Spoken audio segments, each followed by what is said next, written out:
अस्सलाम वालेकुम दोस्तों, मेरा नाम डॉक्टर लियसगर है और आज की इस वीडियो में हम डिस्कस करने जा रहे हैं 100 most important points of first year physics for MCQ. First year physics board के एग्ज़ाम के लिए स्पेशली कराची और हैदराबाद बोर्ड और सिंध बोर्ड के तमाम एग्ज़ाम का जो फर्स्ट ईयर फिजिक्स का पेपर होने जा रहे हैं उसके 100 मोस्ट इंपॉर्टेंट पॉइंट एमसीक्यू के लिए हम आज की इस वीडियो में डिस्कस करने जाएंगे, बल्कि हम उसको एक्सप्लेन भी करने जाएंगे। तो ये पॉइंट इंपॉर्टेंट इस लिहाज से है कि पास पेपर में तकरीबन 15-20 साल में जो जो पॉइंट्स बहुत बार रिपीट हुए हैं ना फ्रीक्वेंटली, हमने उन पॉइंट्स को एक साइड किया है, कंपाइल किया है और आज की इस वीडियो में हम उनको एक्सप्लेन करने जाएंगे। तो आज के इस लेक्चर को शुरू करने से पहले आपसे एक बार रिक्वेस्ट करेंगे कि अगर आपने अब तक हमारे इस चैनल को सब्सक्राइब नहीं किया, जो कि सिंध बोर्ड टीचिंग के नाम से है, तो काइंडली आज ही आप हमारे इस चैनल को सब्सक्राइब करें और साथ ही साथ बेल आइकन को लाजमी क्लिक करें ताकि हमारी अपलोड करता तमाम इंपॉर्टेंट वीडियोस की नोटिफिकेशन भी आपको रिसीव हो सके। तो आइए हम स्टार्ट करते हैं 100 most important points of first year physics. तो आइए हम उन तमाम पॉइंट्स को आज की इस वीडियो में डिस्कस करने जा रहे हैं और जिन जिन पॉइंट्स को डिटेल में एक्सप्लेन करना ज़रूरी होगा तो हम एक्सप्लेन भी करेंगे। तो सबसे पहला जो है वो रिकॉल बेस्ड सवाल है, kilowatt hour is the unit of energy. बार बार ये पास पेपर में पूछा गया है कि किलोवाट आवर किसकी यूनिट है, तो आपका आंसर है energy. Earthquake wave are the example of infrasonic wave. Earthquake की जो वेव होती है वो इंफ्रासोनिक वेव की क्या होती है, एग्जाम्पल होती है। याद रहे अर्थक्वेक की जो फ्रीक्वेंसी होती है वो 20 हर्ट्ज से कम होती है और 20 हर्ट्ज से कम फ्रीक्वेंसी को हम क्या कहते हैं, इंफ्रासोनिक वेव, और इसकी एग्जाम्पल हमारे पास अर्थक्वेक है। Unit of luminous intensity is, unit of luminous intensity जो है वो बार बार पास पेपर में पूछी गई है और वो है candela. Distance between two consecutive nodes of a stationery wave will be. अब देखिए भाई, नोड क्या है, ये जो लूप होता है ना स्टेशनरी वेव के अंदर, ये होता है एक लूप।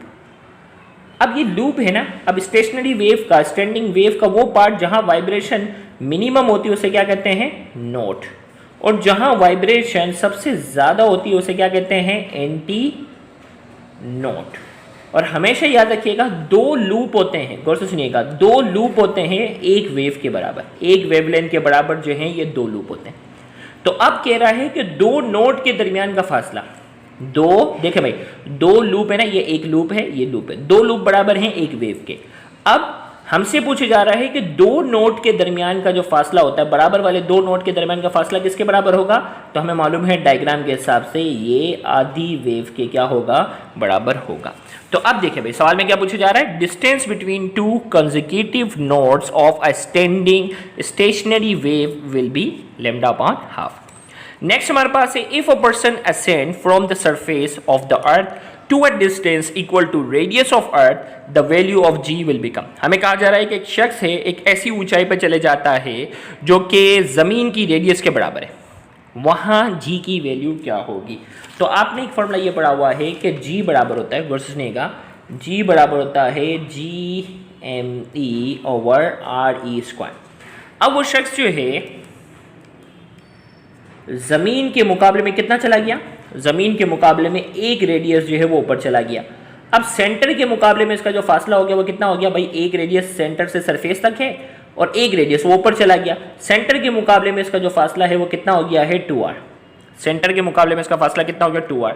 तो मैं यहाँ इस फॉर्मूले में RE की जगह रखता हूँ, RE की जगह रखता हूँ क्या, 2RE रखता, 2r रखता हूँ, 2RE रखूंगा ना भाई, एक RE एक RE, 2RE हो गया, तो ये हो गया स्क्वायर, तो ये हो गया GME, 2 का स्क्वायर कितना हो गया 4, और ये हो गया RE²।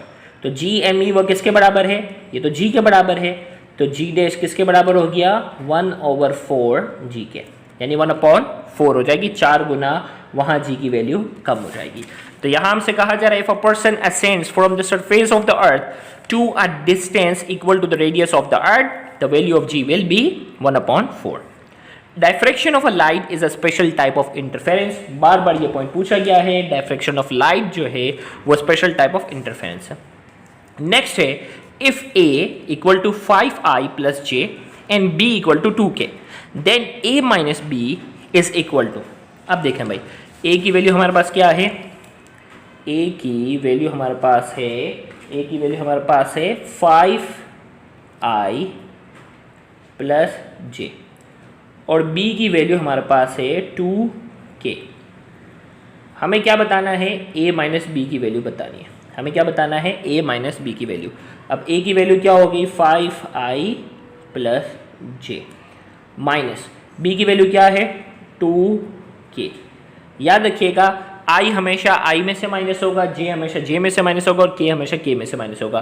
तो यहाँ i वाली कोई चीज़ नहीं है, j वाली कोई चीज़ नहीं है, लिहाजा k वाली चीज़ है, सिर्फ इसकी साइन क्या हो जाएगी, चेंज हो जाएगी। वो प्लस था ना, अब ये माइनस की साइन है, ब्रैकेट आ गया, माइनस हो गया। तो फाइनल आंसर क्या हो गया, 5i प्लस जे माइनस 2k हमारे पास इसका आंसर है।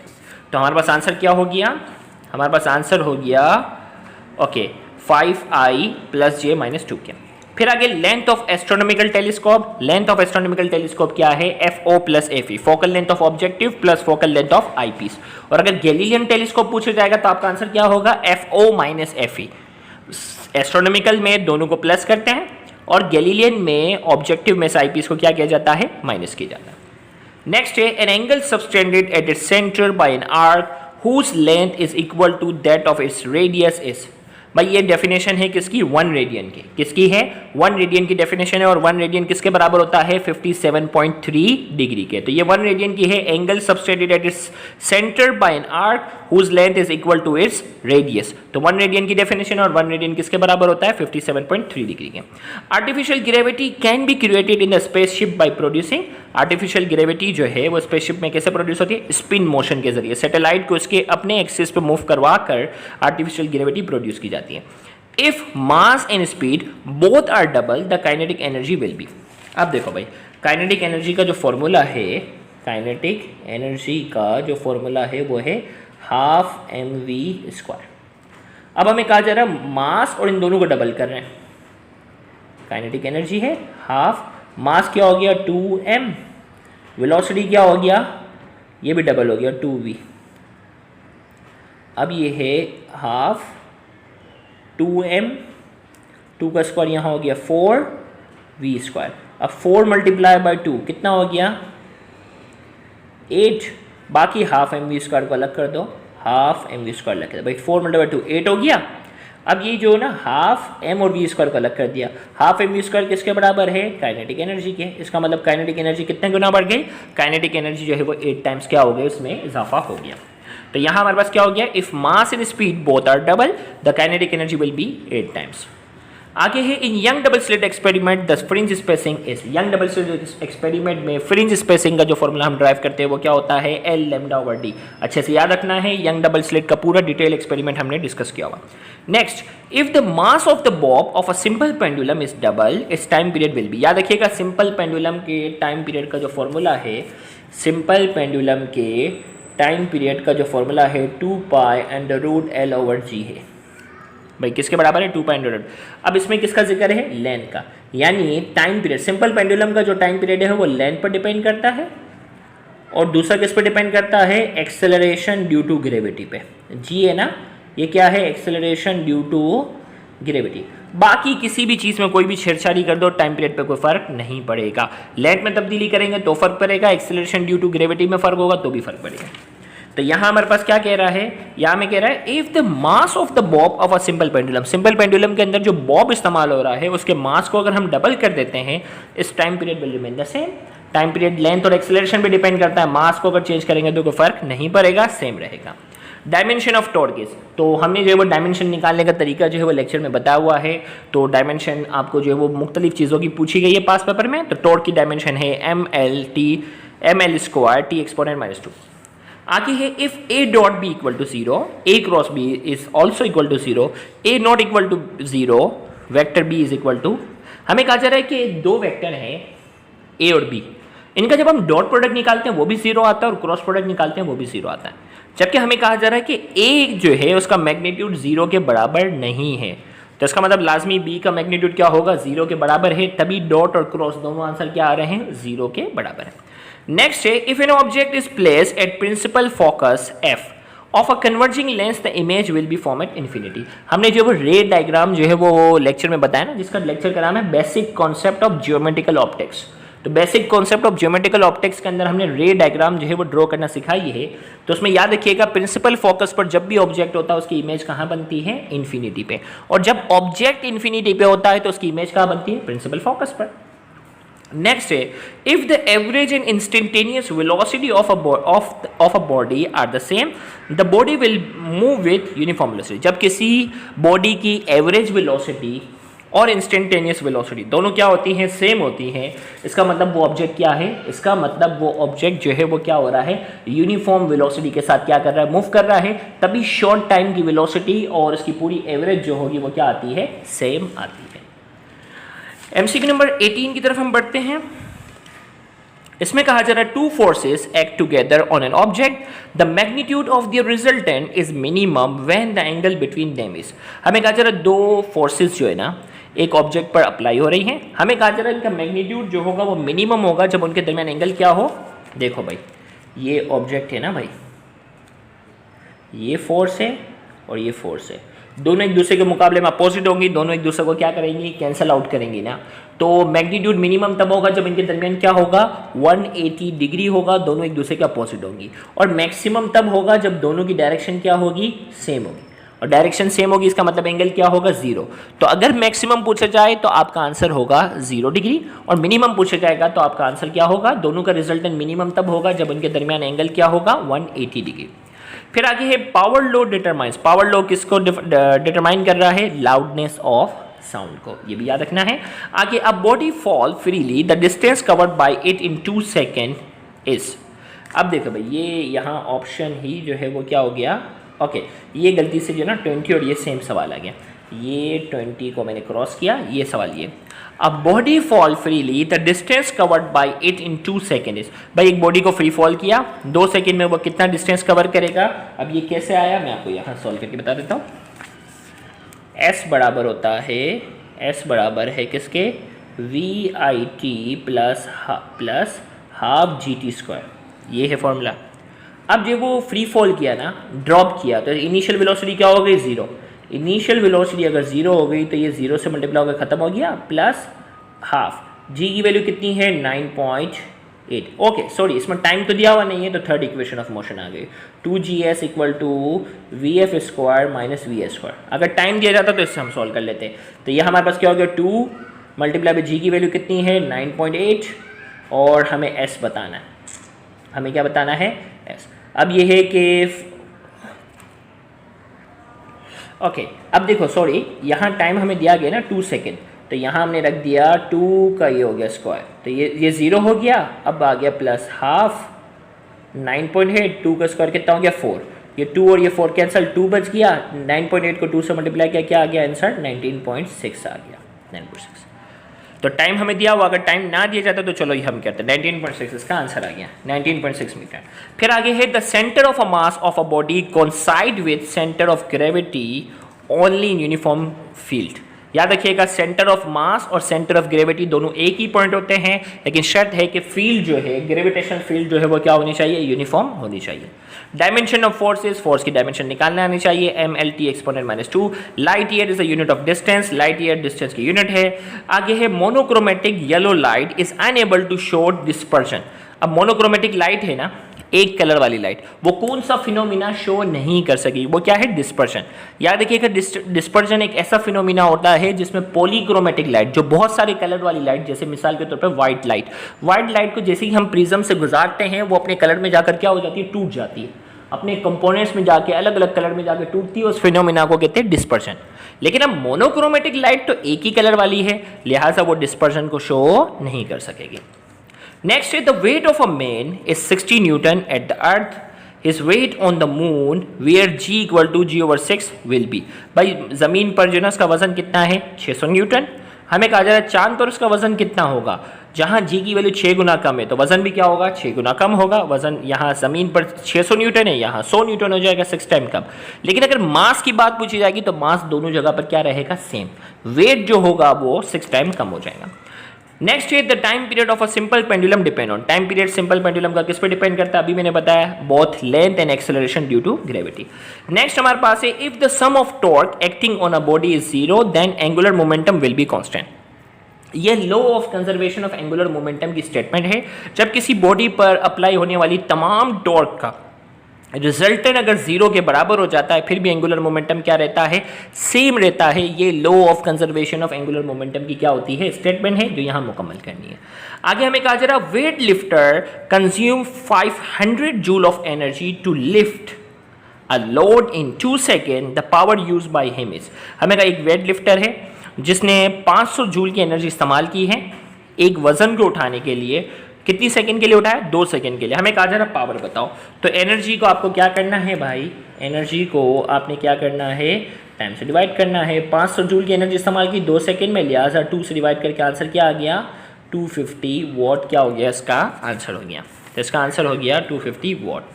फिर इसके बाद कहा जा रहा है wave enter from one medium to another medium, no change occur in its. याद रखिएगा एक वेव जो है वो एक मीडियम से दूसरे मीडियम में जाती है। एक वेव है जो एक मीडियम से दूसरे मीडियम में जाती है, वो कौन सी चीज़ है, वो कौन सी चीज़ है जिसमें तब्दीली नहीं आएगी, तो उसकी कौन सी प्रॉपर्टी है, फ्रीक्वेंसी। अच्छे से याद रख लेना भाई, जब भी कोई वेव एक मीडियम से दूसरे मीडियम में जाती है उसकी फ्रीक्वेंसी पे कोई फर्क नहीं पड़ता। The SI unit of intensity level of sound, intensity level of sound की जो एसआई यूनिट है वो क्या है, सोन है, डेसिबल है, ये आपके पास है। तो सोन यहाँ ऑप्शन में मौजूद था तो ये हो गया। If the magnifying power of a simple microscope is 6, the focal length of the lens uses। हमें कहा जा रहा है मैग्नीफाइंग पावर जो है ना सिंपल माइक्रोस्कोप की कितनी है, 6 है, फोकल लेंथ कितनी होगी। तो मैग्नीफाइंग पावर का जो फॉर्मूला है m बराबर है 1 + d/f। अब मैग्नीफाइंग पावर 6 है, 1 + d है, लीस्ट डिस्टेंस ऑफ डिस्टिंग्विशन 25 के बराबर है, f बताना है। अब 1 यहाँ प्लस हो रहा है, वहाँ जाके क्या हो गया माइनस, तो वो ये हो गया 5, अब ये हो गया 25 और ये 5, f को यहाँ लेकर आया, 5 को यहाँ, 25 डिवाइडेड बाय 5, आंसर क्या आ जाएगा 5 सेंटीमीटर। फोकल लेंथ कितना हो गया 5 सेंटीमीटर। तो आंसर हमारे पास क्या हो गया, the focal length of the lens uses 5 centimetre. आगे the property of fluid due to which they resist their flow is called. भाई फ्लूइड जो है ना लिक्विड की वो प्रॉपर्टी जिसकी वजह से वो किसी भी चीज को फ्लो करने के खिलाफ रेजिस्ट करते हैं, वो प्रॉपर्टी क्या कहलाती है, विस्कोसिटी। केमिस्ट्री में आप इसको डिटेल में पढ़ते हो। The frequency of wave produce in a stretch string depend on. भाई फ्रीक्वेंसी जो है ना एक धागा है उसे आप खींच के रखते हो, उसमें उस धागे में वेव जो प्रोड्यूस हो रही है उसकी फ्रीक्वेंसी किस पर डिपेंड करती है, उसकी लेंथ पे भी डिपेंड करती है, टेंशन पे भी डिपेंड करती है, लीनियर डेंसिटी, इन तीनों पर क्या करती है, डिपेंड करती है। According to Maxwell theory light travel in the form of, Maxwell theory के मुताबिक लाइट जो है वो किस फॉर्म में ट्रेवल करती है, लाइट इलेक्ट्रोमैग्नेटिक वेव की फॉर्म में क्या करती है, ट्रेवल करती है। नेक्स्ट पॉइंट हमारे पास है पॉइंट नंबर 36। इसमें कहा जा रहा है at a distance equal to the radius of at distance equal to the radius of the earth above the surface the value of gravitational acceleration become 1/4। या भी इससे पहले मैंने आपको सॉल्व करके बताया था, वही 1/4 हो गया। Huygens principle if used to locate wave front, Huygens principle जो है वो वेव फ्रंट को लोकेट करने के लिए इस्तेमाल आता है। The magnitude of torque of the couple depend on, भाई कपल के ऊपर बाकायदा पूरा एक लेक्चर है ना, तो वो जो कपल फोर्सेस की वजह से जो टॉर्क प्रोड्यूस होता है वो किस पर डिपेंड करता है, the distance between F and -F, दोनों फोर्सेस के दरमियान जो परपेंडिकुलर डिस्टेंस होता है उस पर डिपेंड करता है। Sine theta is equal to theta if theta is specifically less than, भाई साइन थीटा थीटा के बराबर होगा जब थीटा जो होगा वो 1 रेडियन से क्या होगा, कम होगा। Rate of doing work is 0 when the angle between force and velocity, भाई rate of doing work is 0 when the angle between force and rate of doing work क्या है, पावर। अब पावर 0 जब होगा जब फोर्स और वेलोसिटी के दरमियान एंगल क्या होगा, 90 डिग्री। कैसे भाई, देखो पावर का जो फॉर्मूला है आपके पास वो है F.V, डॉट को हटाते क्या आ जाता है, FV cos थीटा। अब थीटा यहाँ अगर मैं क्या रख दूँ 90 डिग्री, तो cos 90 किसके बराबर होता है, 0 के, तो 0 से मल्टीप्लाई होकर आंसर भी क्या आ जाएगा, 0 आंसर आएगा। तो यहाँ हमसे कहा जा रहा है rate of doing work is 0 when the angle between force and velocity is 90, जब दोनों के दरमियान एंगल 90 होगा रेट ऑफ डूइंग वर्क यानी पावर जो होगा वो 0 के बराबर होगा। आगे कहा जा रहा है if A equal to AI and B equal to BJ then A cross B is equal to, हमें कहा जा रहा है अगर A की वैल्यू AI है, B की वैल्यू BJ है, A क्रॉस B की वैल्यू क्या होगी। याद रखिएगा क्रॉस प्रोडक्ट का जो रिजल्ट होता है, क्रॉस प्रोडक्ट का जो रिजल्ट होता है वो अपने इंडिविजुअल वेक्टर के मुकाबले में हमेशा 90 डिग्री के एंगल पे होता है। भाई दोनों को मल्टीप्लाई किया, AB तो हो गया, लेकिन आई क्रॉस जे किसके बराबर होगा, आई क्रॉस जे बराबर होता है के के, तो लिहाजा आंसर क्या होगा ए बी के।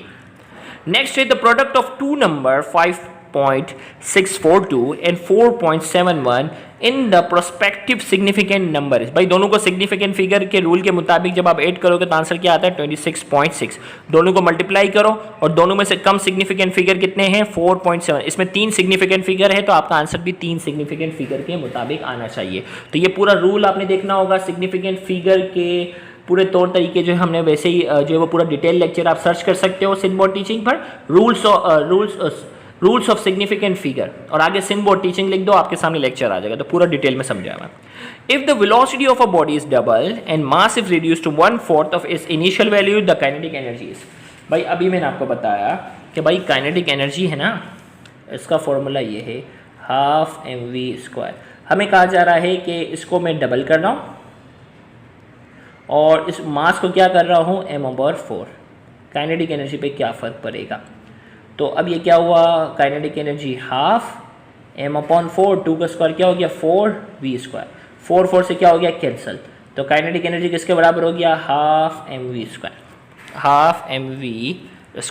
तो सेम रही ना, 4 से सिंपली कैंसिल हो गया, तो यहाँ क्या हो जाएगा काइनेटिक एनर्जी जो है वो क्या रहेगी same. Wave theory of light can not explain photo electric effect. Photo electric effect जो है वो wave theory of light explain नहीं कर सकती, इंटरफेरेंस को एक्सप्लेन कर सकती है, डायफ्रैक्शन को एक्सप्लेन कर सकती है, इसी तरीके से पोलराइजेशन को एक्सप्लेन कर सकती है, रिफ्लेक्शन को एक्सप्लेन किया जा सकता है, रिफ्रैक्शन को एक्सप्लेन किया जाए। इन 5 चीज़ों को एक्सप्लेन किया जा सकता है, फोटो इलेक्ट्रिक इफेक्ट को एक्सप्लेन नहीं किया जा सकता। Magnifying power of a lens of focal length 25 centimetre is. अभी मैंने आपके सामने ये सॉल्व करके बताया कि भाई फोकल लेंथ को देखो, हमें मैग्नीफाइंग पावर मालूम करना है ना भाई, 1 + d/f। अब 1d है लीस्ट डिस्टेंस ऑफ डिस्टिंग्विशन, 25 वैल्यू है, फोकल लेंथ भी 25 से कैंसिल हुआ 1 + 1, आंसर क्या आ जाएगा 2। तो मैग्निफिकेशन क्या हो गई, मैग्निफिकेशन 2 हो गई। तो magnifying power of a lens of focal length 25 centimetre is 2। Next है sound wave is example of compressional wave या longitudinal wave. Sound wave longitudinal wave की एग्जांपल है, light year is the unit of distance, repeat हुआ। When the angular velocity of a disc increases, angular acceleration and angular velocity omega are parallel. याद रखिएगा जब किसी भी body की angular velocity पे क्या हो रहा होगा, इजाफा होगा, उस वक्त एंगुलर वेलोसिटी और एंगुलर एक्सेलरेशन की डायरेक्शन क्या होती है सेम। लेकिन अगर एंगुलर वेलोसिटी में कमी आ रही होगी, एंगुलर वेलोसिटी में क्या आ रही होगी, कमी आ रही होगी, उस वक्त एंगुलर वेलोसिटी और एंगुलर एक्सेलरेशन जो होती है वो एक दूसरे के अपोजिट होंगे। क्या होंगी, एंटी पैरेलल।